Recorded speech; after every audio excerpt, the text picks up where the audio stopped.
L'année débute avec un certain soulagement. Certes, des entreprises ferment, le chômage augmente, le pouvoir d'achat est en berne. Mais la catastrophe, pourtant si prévisible, n'est pas survenue. Bref, les années 2012-2013 seront peut-être difficiles, mais pas aussi abominables qu'on pouvait le penser. Moins dures en tout cas que celles de 2008-2009. D'abord, le contexte financier et monétaire est radicalement différent. Et c'est le premier soulagement.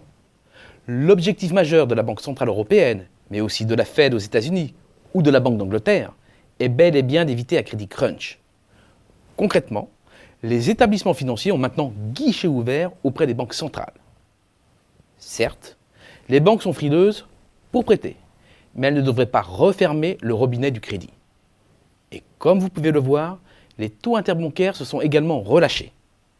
L'Euribor 3 mois, qui sert de taux de référence des emprunts des entreprises, redescend progressivement. Et il se situe très loin des sommets atteints après la déroute de Lehman Brothers en septembre 2008. Autre soulagement, du côté de l'activité des entreprises. Il n'y a pas vraiment de risque d'un déstockage massif. Il n'y aura donc pas de décrochage brutal de la production comme il y a 3 ans. Et pour cause, il n'y a pas eu de surstockage massif pendant la courte reprise. D'ailleurs, les industriels français ont très vite perçu le retournement de la conjoncture et ils se sont très vite ajustés. Comme le montre ce nouveau graphique, malgré le retournement brutal du climat des affaires, le niveau des stocks de produits finis était jugé normal en décembre. Les chefs d'entreprise ont été très prudents, voire frileux. Mais cette fois-ci, ils ne sont pas pris à contre-pied et ils affrontent la rechute sans panique. Autre soulagement, les cours des matières premières. Ils sont aujourd'hui beaucoup plus sages et moins hauts qu'avant la récession précédente. Cela devrait permettre de contenir une partie de l'inflation et d'éviter le dérapage des prix comme en 2008, mais il ne faudrait pas que l'euro continue de décrocher.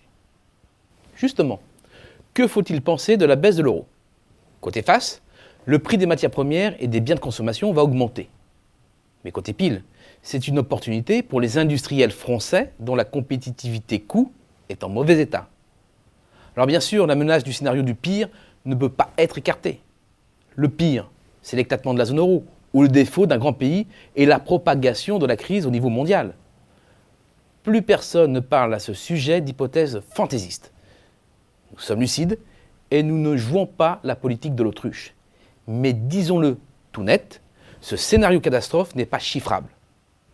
Compte tenu des données disponibles à ce jour, nous restons dans un scénario d'une croissance infime pour 2012, à 0,2%, et léthargique, à 0,8% pour 2013. L'air du temps est au catastrophisme. Mais finalement, en y regardant bien, on peut rester lucide et objectif et trouver quelques motifs de soulagement.